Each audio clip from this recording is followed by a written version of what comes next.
Yeah, yes. Okay. So we can arrive. This is going to be a sort of an interesting installment of this because we are going to be talking the entire time basically about one character. Most of the reason why we're doing that is because I know a good bit about who St. Cuthbert was, but it's also because St. Cuthbert is probably one of the most famous saints of the area that we're talking about.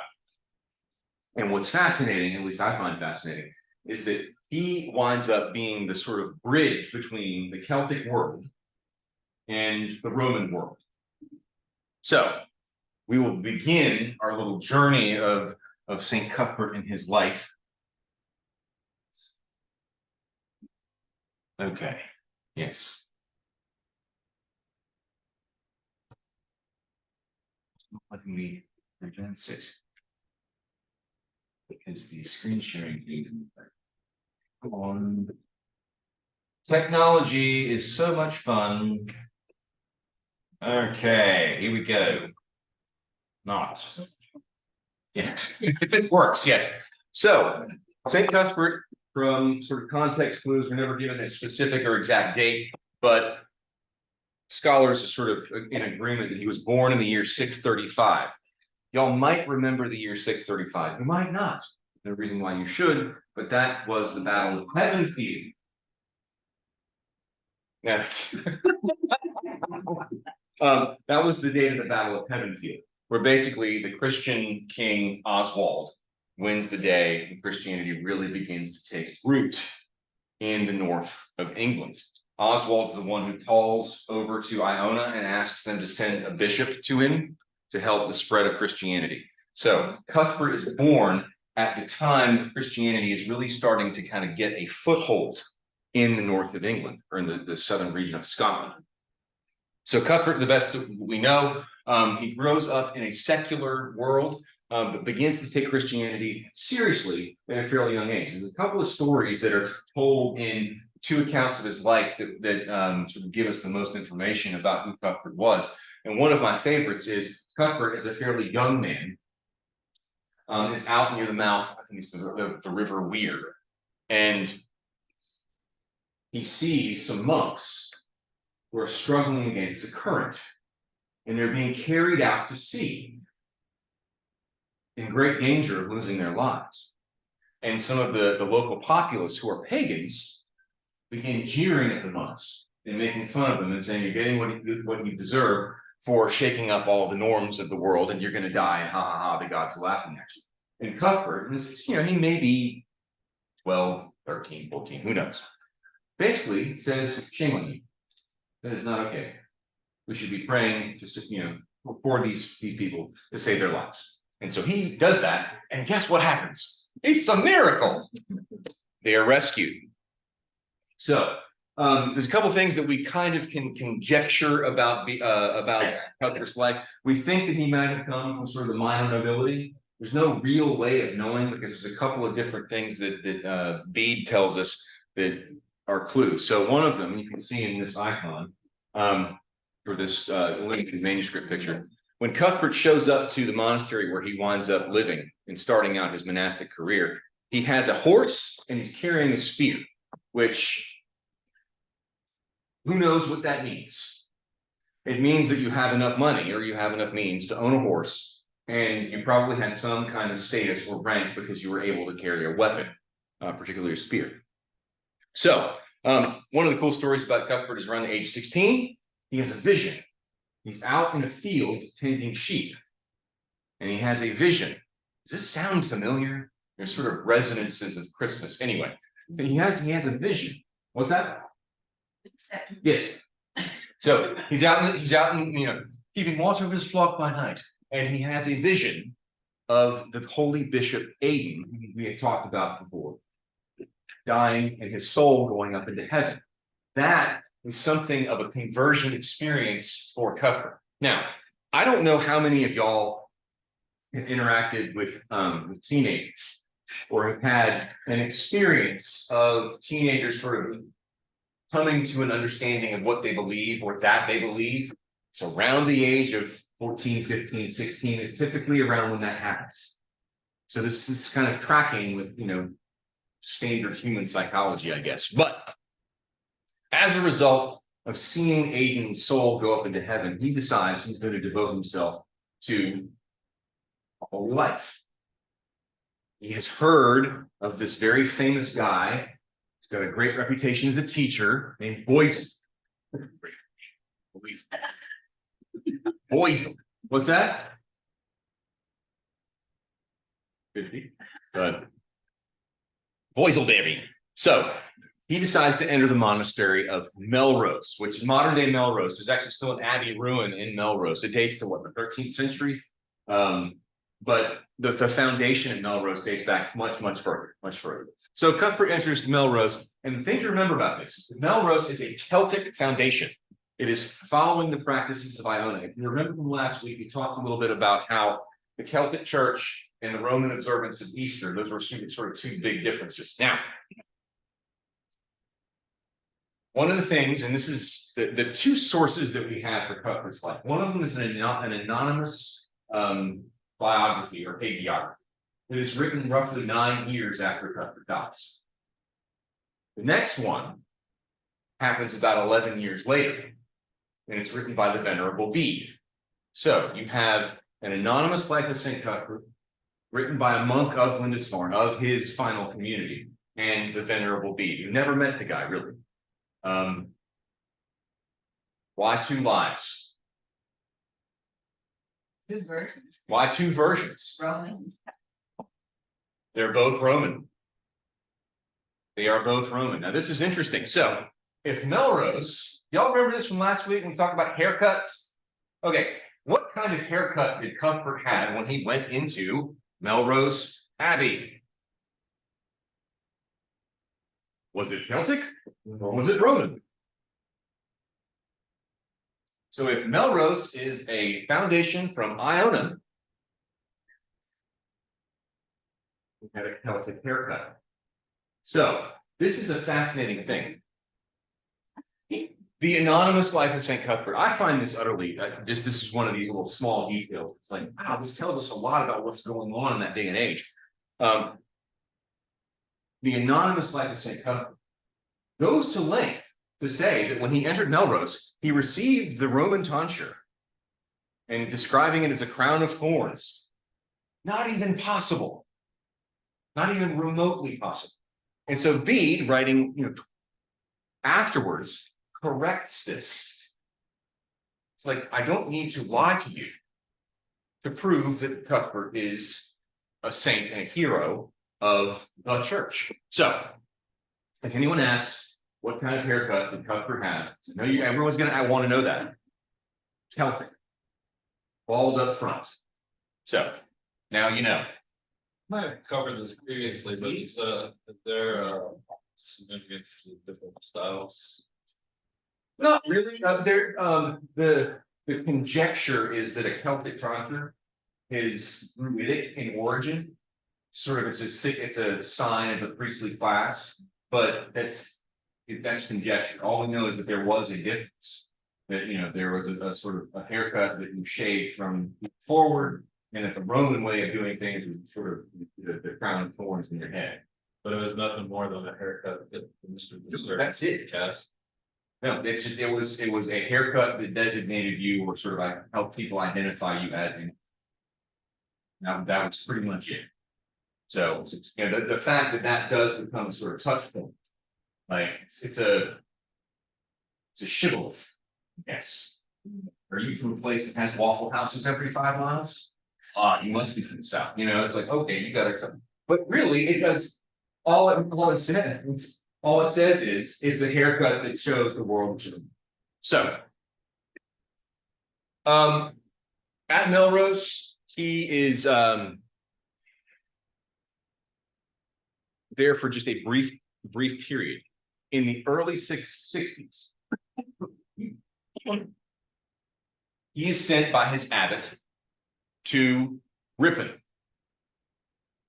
This is a monastic foundation, again, in the Iona tradition, the Celtic tradition. And so it observes the Celtic calculation of Easter, they have the Celtic tonsure, etc., etc. he is made the guest master. And he earned his reputation for kindness and hospitality. This wonderful story where Bede tells it and the anonymous life tells it that when he's serving as guest master, he greets this stranger with just his accustomed kindness and hospitality.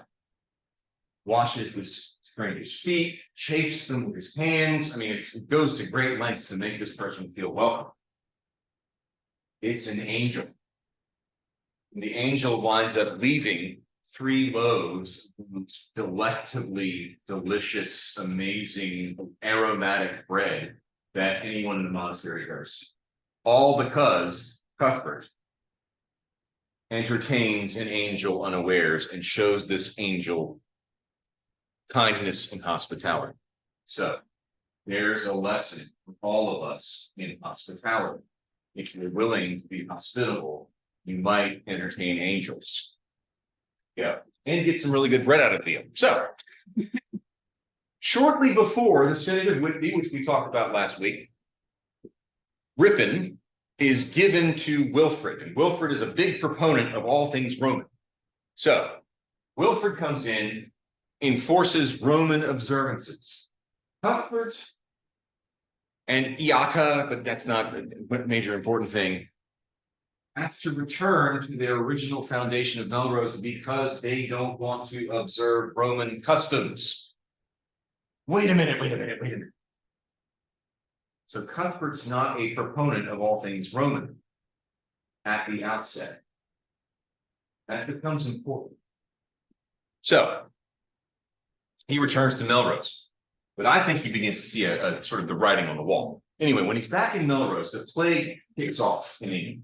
And this is a really difficult thing because when these ancient writers talk about plague, are they talking about the bubonic plague? Are they just talking about something, it's a virus that goes rampant and kills a lot of people? We don't know. But a plague strikes pretty much the entirety of the island of England. It strikes down a lot of people in Melrose Abbey, including Cuthbert and including his mentor, the prior of the monastery, Poison. Cuthbert survives. Now, he does wind up sort of scarred for life. He actually has this sort of limp that he walks around his life, which leads some people to believe that the plague that they had was a form of the bubonic plague and it sort of affected him. But he recovers. Poison does not. His mentor dies in the year 664, which is also the year of the Synod of Whitby. So, on his deathbed, and this becomes a fairly interesting thing, Poisel wants to read through the Gospel of John. The Gospel of John winds up becoming something of a hallmark in Celtic circles. You know, we have Matthew, Mark, Luke, and John, and the preferred gospel for a lot of these Celtic saints is the Gospel according to John. So when Poisel is on his deathbed, they read through this sort of 7-section collection of the Gospel of John. This winds up having a major impact on Cuthbert's life. In fact, one of the greatest treasures in the Western world comes from St. Cuthbert's tomb, where a small gospel book of the Gospel according to John was recovered in the year 1104. We'll get there later for future reference. It is the oldest intact leather-bound book that exists in the Western world. It dates to the 7th century. 7th century. So anyway, Gospel of John, big part of Cuthbert's spirituality. Cuthbert takes over Poisel's position as prior of Melrose, and he develops a reputation for preaching and conversion. As both sources tell us, he is active in going out into the world, going out into the sort of hinterlands, preaching, teaching, converting. Because you got to remember, we're still not sort of at a point where everybody's Christian. Just because the kings are nominally Christian does not mean that the folks who are living out in the hinterlands have converted or even understand what conversion is. And so Cuthbert does a tremendous job, according to the sources, of going out of his monastery. Now that's kind of an interesting thing, because I don't know many introverts that are like, yeah, let's go and preach the gospel for 6 or 8 weeks at a time. But this is something that he does, and he develops a reputation for holiness as he's out doing this, because he's apparently a very convincing teacher. He's also a powerful miracle worker. His reputation for performing miracles begins to grow and grow and grow around this time. And one of the sort of vignettes, and I love this picture that's on the slide here. He's invited to visit an abbey by Aidan, the monastery of Coldingham. And Aidan is the abbess of this monastery. And she is asking Cuthbert to come in to sort of encourage and talk to the monks. Can you guess why that might be necessary? What was one of the sort of controversies raging around the same time? Technocracies for a moment. And there's some problems that crop up in the monastic communities because of this tension between what do we, how do we cut our hair? How do we observe Easter? That's what we think. So he goes to visit the monastery of Coldingham. The interesting little side note here is that Abbe is royal. Cuthbert has big connections with a lot of royal families. A lot of them come to seek his advice. This winds up getting him in some hot water, or out of cold water later in his life. So when he goes to visit Coldingham, he actually has this episode that's was recounted by one of the monks. As he is accustomed to do, he goes out at night, sort of wee hours of the morning, and is out praying. And he decides he's going to walk up to his neck into the North Sea. Have you ever been in the sea? Oh, it's cold. And so this monk is spying on Cuthbert, who spends a good deal of time praying in the waves. And then there's this lovely little vignette that after Cuthbert is done saying his prayers, you can only see the outline of them, they're not colored in. But these 4-footed creatures, commonly called otters, come up and warm Cuthbert's feet, breathe on his feet, and restore his body heat. But this is just the most delightful story. And I think that's kind of a feature of some of the Celtic world, that the great saints of these stories have this just wonderful connection with the natural world, where you say your prayers, and to some degree you become the new Adam or the new Eve, and the created world serves you. So there's the otters keeping Cuthbert's feet warm. So also while he is at while he's back at Melrose, the Roman observances, this is post Synod of Whitby, 664. The customs of the Roman observance have been adopted at Melrose by this time. He is out on one of his long journeys, and around the time of Epiphany, he and 2 other monks set off on a mission up to the north to visit the Picts. And the context clues that you get from both the anonymous life and Bede's life tell us that he's planning to spend Epiphany in this Pictish region, which is still Celtic. It's still using the Celtic observance. And so that's incredibly important, because it shows that Cuthbert is not, he hasn't burned any bridges. He's remaining kind of the bridge between the Celtic world and this new Roman world that he has decided he's going to follow.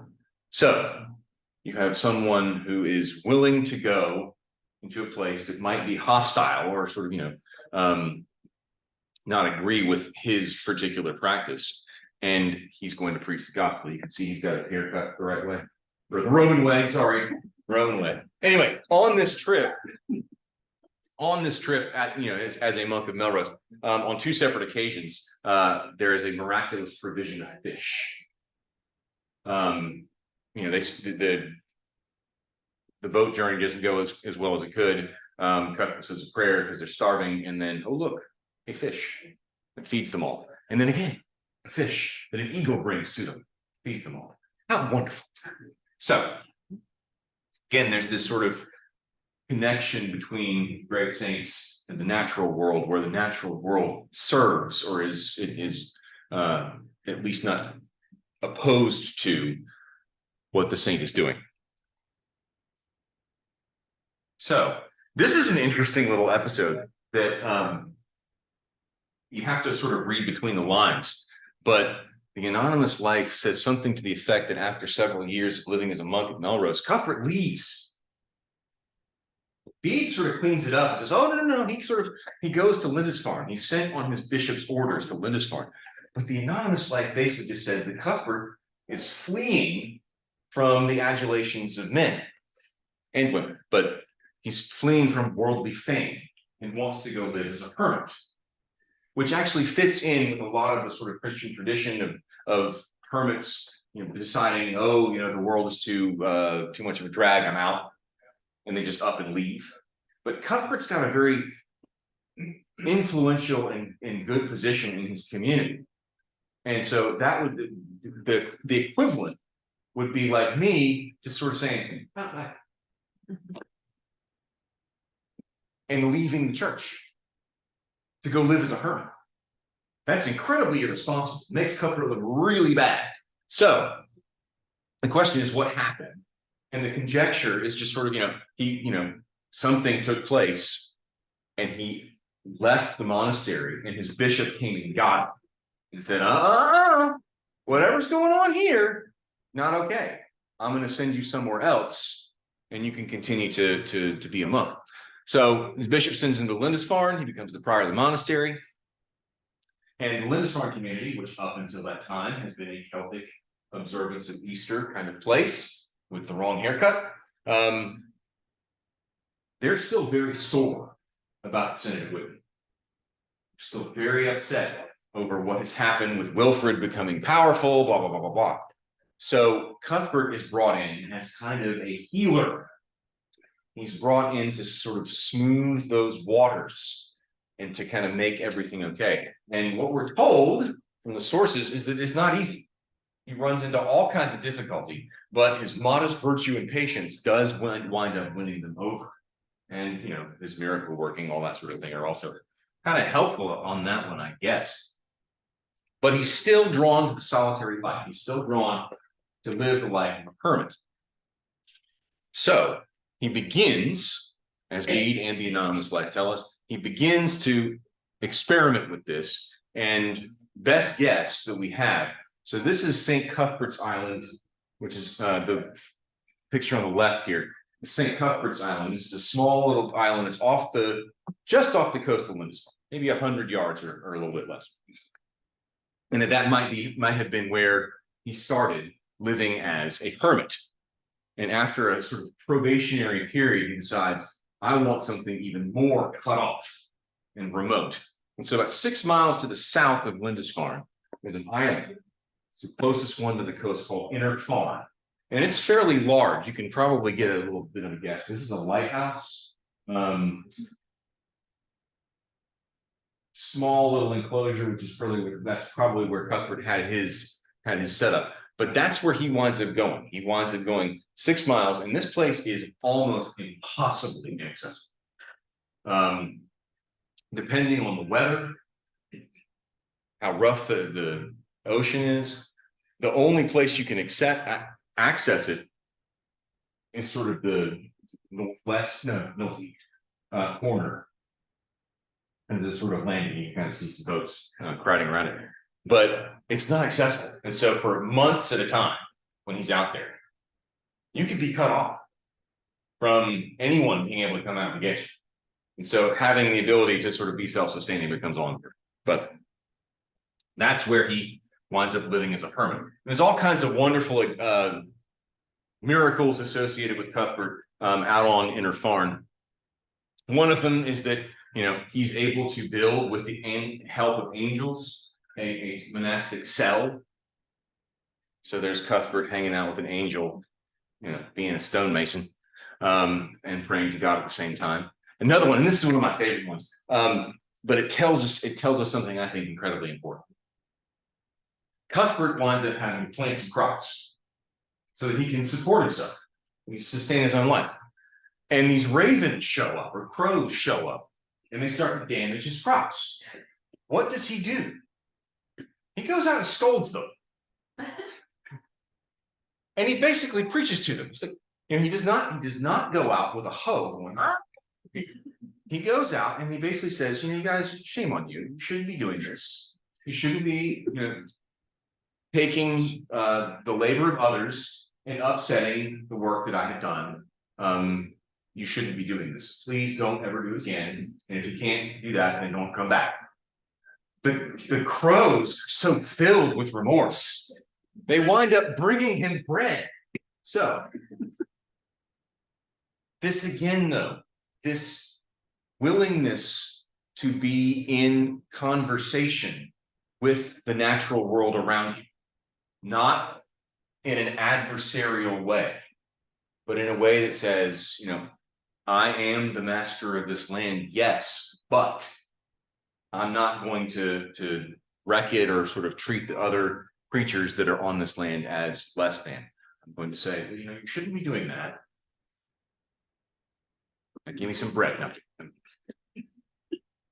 Another one of the great stories about Cuthbert on Lindisfarne is that even the sea provides for his needs when he is in need of a privy. And I kid you not, this is how the story comes about. He's in need of a privy, and the only way to construct one is if he has a large enough beam to sort of cover a sort of a crevasse on the island. And lo and behold, a piece of wood, a beam, washes up on the shore of Lindisfarne. It is just long enough for his purposes. So, yes. Unfortunately, after 9 years living as a hermit, his fame has continued to spread. People continue to come and see him as a hermit. He's counseling kings, he's counseling magnates, he's counseling local rulers, etc. 9 years later, King Ecgbert comes out to Lindisfarne, or comes out to Lindisfarne, and basically says, you have been named unanimously as the only person that we want as the bishop. Please, please, please, please, please, please, please, please, you got to come.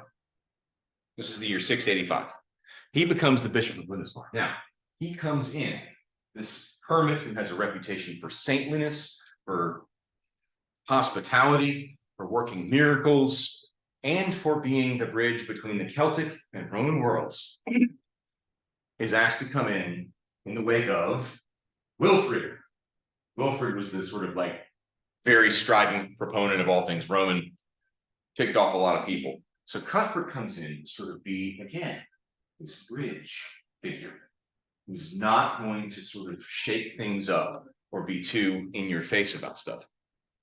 He only has a 2-year episcopate. And during that time, again, he continues to do the things he's been famous for. Going out in hedge lands, baptizing babies, preaching to the unconverted, and sort of making sure that everyone gets an opportunity to hear the faith. Still performing miracles. But 2 years into his episcopate, like a salmon, he feels his death approaching. And he decides, I need to go back to what my true home is. And he decides to return to Lindisfarne.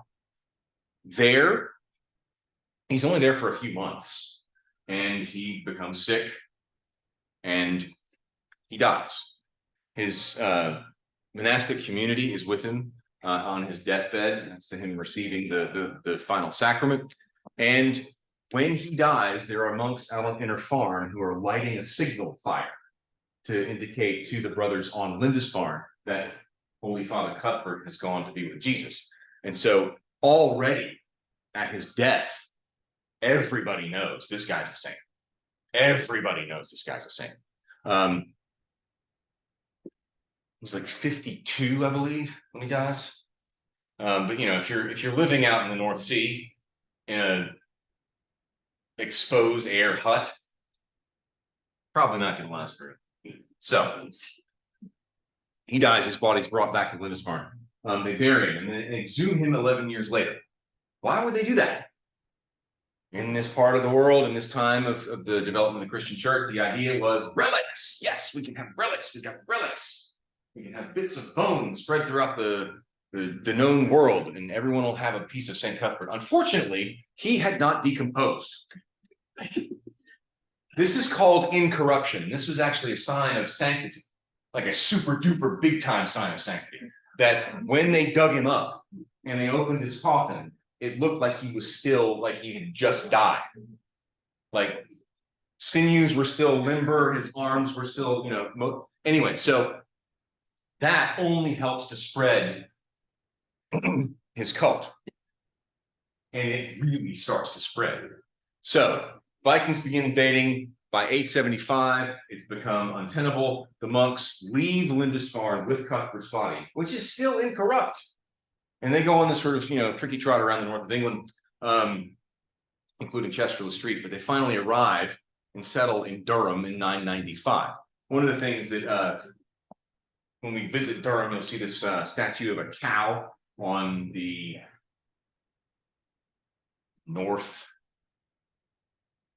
northeast transept. Story there is that as the monks are sort of, you know, trucking around with Cuthbert, the cart that they're doing in gets stuck in the mud around Durham. There's this cow, it's a dun cow, and it begins to moo incessantly, and they decide that that's a sign from God, and they're going to build a field there, and they do. And this is one of those field of dreams kind of moments. If you build it, they will come. There was nothing in Durham. And they decided this is where we're going to build a new church in honor of St. Cuthbert. And it's still there. It's the best cathedral ever. Best cathedral ever. There it is. What's that? As they're like traveling around for 100 years with the corpse, like what do they do with it in the summer? So it doesn't decompose. And that's, you know, whether that's because of mummification or because it's a miracle, an ongoing miracle. It's anyone's conjecture. But what winds up happening, and this is the, yes, so the coffin is opened several times over the next several hundred years. One time it's opened in 1104 as the relics being moved into shrine.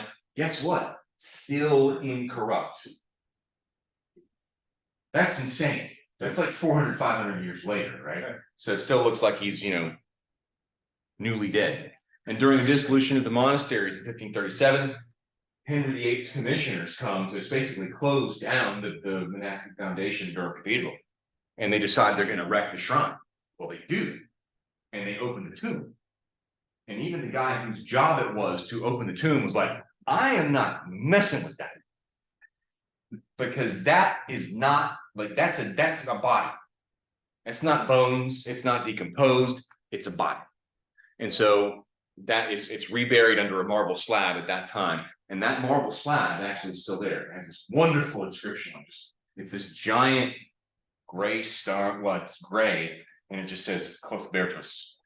Oh, beautiful. The 19th century is just a waste as far as I'm concerned. But in 1827, the dean of the cathedral at that time, may he rest in hell, basically just says this whole nonsense about Cuthbert is a bunch of nonsense, modern and everything, and proves that it's all just hooey. And he opens the tomb and essentially dumps out the remains.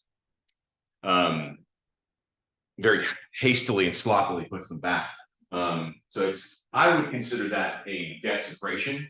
There is a sort of minority report that says actually that wasn't Cuthbert's body. After the commissioners and Henry came up there to mess him up, the monks actually moved his body to somewhere else, and we don't know where it is anymore. Believe that if you want. Anyway, the last time it was opened is 1898. Treasures were sort of, you know, treated more carefully and, you know, reburied with dignity befitting great saint of the church. But the interesting thing about 1827, one of the things that's recovered from St. Cuthbert's tomb in 1827 that sort of forms the basis of this collection at Durham Cathedral, a pectoral cross that dates to the 7th century, possibly by Cuthbert, possibly, but it's a superb example of Anglo-Saxon jewelry. It's a pectoral cross. There's some silks, liturgical vestments.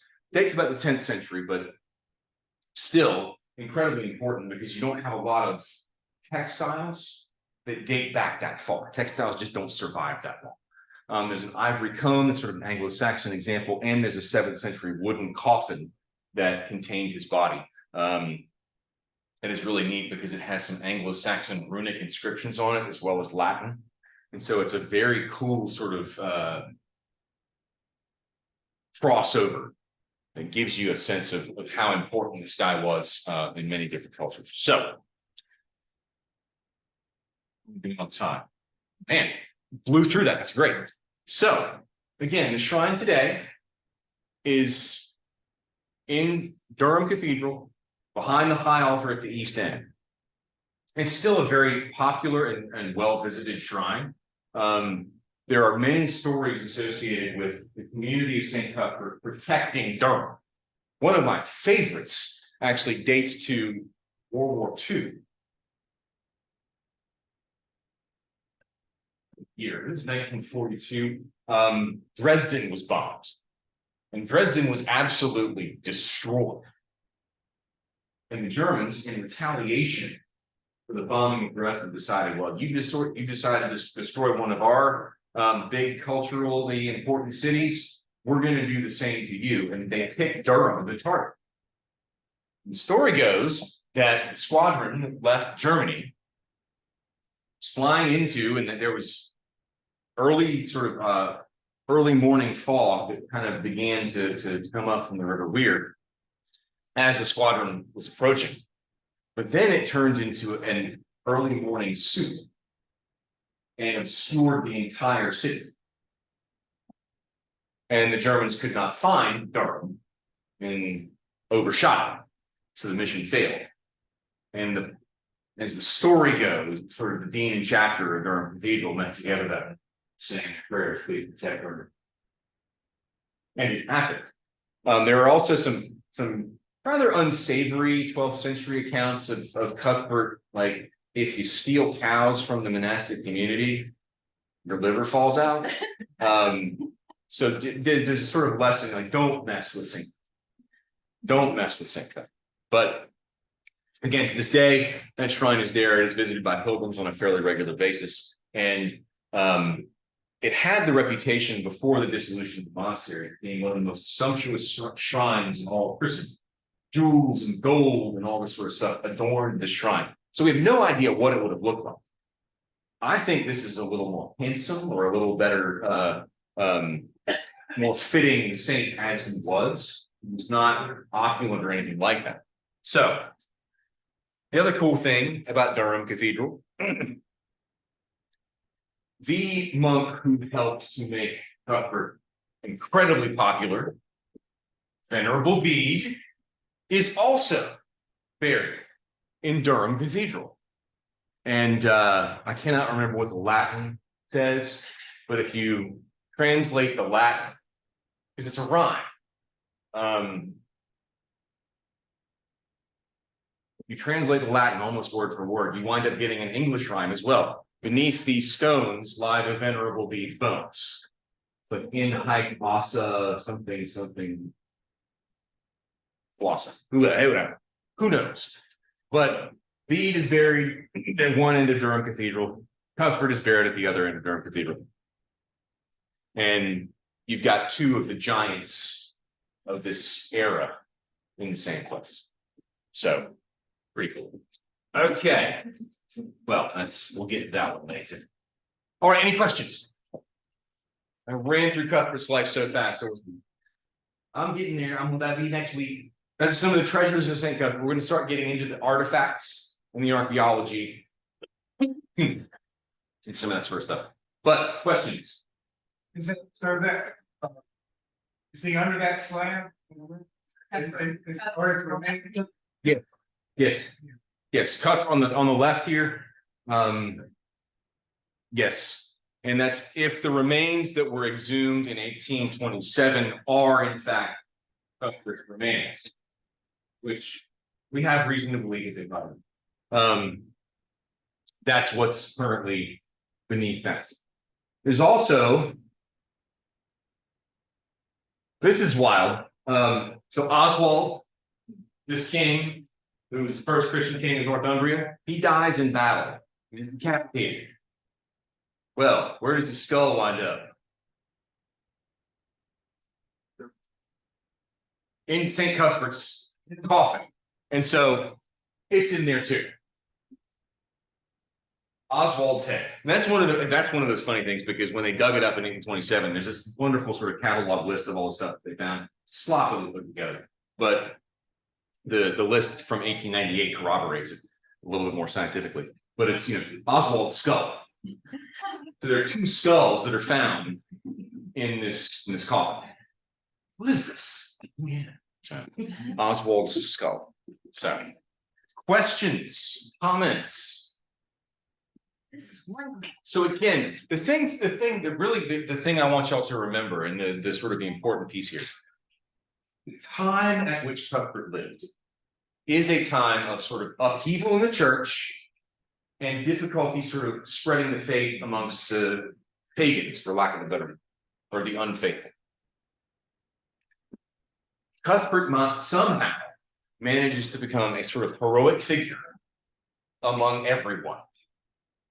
He's able to teach the faith and to convert those who do not yet believe. And he's able to sort of hold both sides against one another on this Celtic and Roman thing. He winds up becoming a sort of hero of the Roman observance because of his devotion to the idea of unity. I don't have the book with me, or else I'd read his final words, or at least the final words of Thesis. No. But his whole thing is, we're going to do this together. We're going to do this together. And that's part of his legacy. So that's St. Cuthbert for you. I'm done. Now I'm going to preach. Okay. Funny? Yeah.